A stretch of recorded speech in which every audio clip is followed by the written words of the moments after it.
जे आहे ते या ठिकाणी सुरू आहे।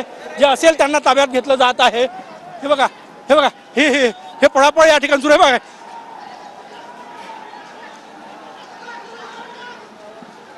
हे बघा या ठिकाणी आणखी पुन्हा दगडफेक या ठिकाणी केली जात आहे बघा। पोलिसांवर पुन्हा एकदा दगडफेक केली या गल्लीमध्ये। हे बघा ही दगडफेक पुन्हा या ठिकाणी हे बघा पोलिसांवर दगडफेक या ठिकाणी सुरू आहे।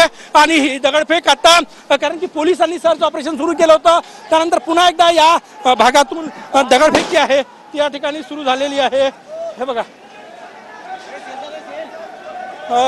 परिस्थिती, कारण की ज्या प्रकारे अटक सत्र राबवलं जात आहे, ताब्यात घेण्याचं काम जे आहे ते पोलिसांकडून सुरू आहे आणि त्याच मुळे आता ही परिस्थिती जी आहे नियंत्रणात आणण्याचं काम या ठिकाणी पोलिसांकडून सुरू आहे। पुन्हा एकदा जिथे पोलीस, कारण की अजूनही ज्यांनी दगडफेक केली ती या गल्ल्यांमध्ये अजूनही लपून बसलेले आहेत आणि त्यांना ताब्यात घेण्याचं काम सुरू आहे।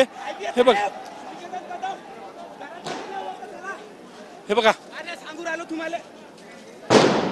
बघा तर दोन गटात झालेला वाद एका भागापुरता मर्यादित आहे, इतरत्र नागपुरात मात्र शांतता आहे। महाल परिसरातील दगडफेकीवर पोलिसांचं नियंत्रण आहे। या भागात तणावपूर्ण शांतता आहे आणि नागपुरात त्याचे कुठेही पडसाद नाही आहेत। सोशल मीडियातील अफवांवर, चिथावणीवर, कुठल्याही गोष्टीवर विश्वास ठेवू नका।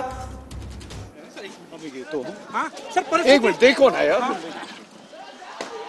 आणि सर्च ऑपरेशन सर हे बघा अजूनही बघा ज्या गल्ल्यांमध्ये अजूनही हे आहे तिथे सर्च ऑपरेशन राबवलं जात आहे। हे बघा या ठिकाणी मोठ्या संख्येनं पोलिसांचा फौजफाटा जो आहे तो या ठिकाणी पोहोचलेला आहे आणि परिस्थिती नियंत्रणात आणण्याचं काम या ठिकाणी केलं जात आहे।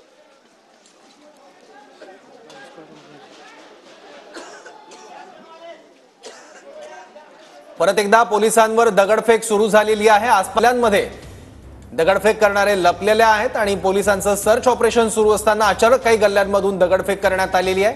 त्यामुळे पोलीस परत एकदा हे दगडफेक करणाऱ्यांच्या मागावर आहे। पोलिसांचा मोठा बंदोबस्त आहे आणि दगडफेकीत काही नागरिक आणि काही पोलीस देखील काही वेळापूर्वी जखमी